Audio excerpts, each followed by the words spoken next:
Yo les potes Espanox, j'espère que vous allez bien. On se retrouve aujourd'hui pour une nouvelle vidéo, concernant les 5 célébrations les plus osées qui sont devenues légendaires. J'espère que le concept vous plaira, c'est parti.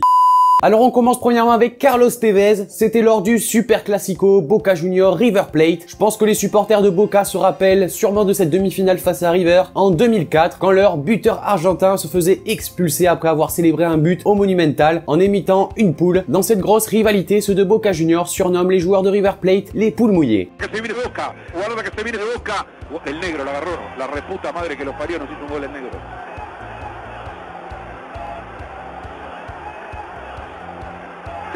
Y está haciendo la gallinita, miren lo que está haciendo este. No tienen que echar a Tevez. No, no puede ser tan turro, lo hizo. Está haciendo quilombo.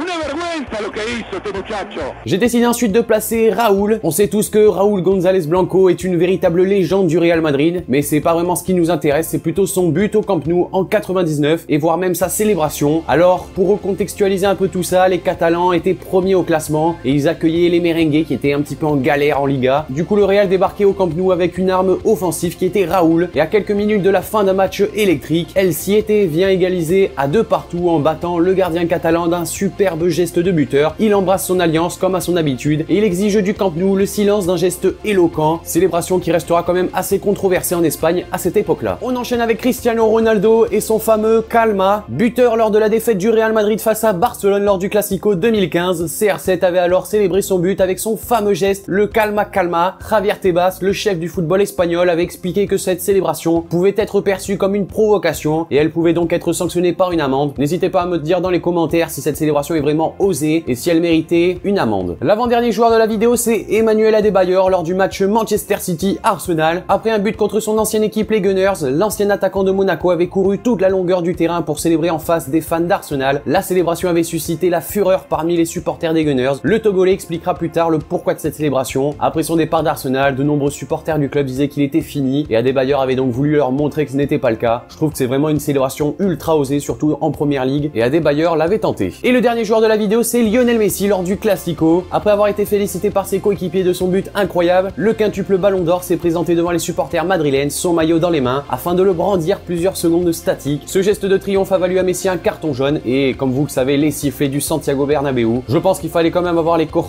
de le faire devant les supporters adverses. Donc voilà les amis, cette vidéo sur les 5 footballeurs, les 5 célébrations les plus osées qui sont devenues vraiment légendaires sur la planète football est maintenant terminée. N'hésitez pas à me dire dans les commentaires ce que vous en avez pensé de ces 5 célébrations. Également, si vous en avez d'autres en tête, notez-les moi dans les commentaires. Lâchez le like si la vidéo vous a plu. Abonnez-vous si c'est pas déjà fait. Et moi je vous dis à la prochaine pour une nouvelle vidéo, c'était Espanox. Allez, salut tout le monde. Okay, it's rap pack to my pulse flat. We keep it real, no false rap. I got 4 cars and they all black. Got 4 bras and they all that. We call that ballin'. Doing this is my calling. Flow is so appalling.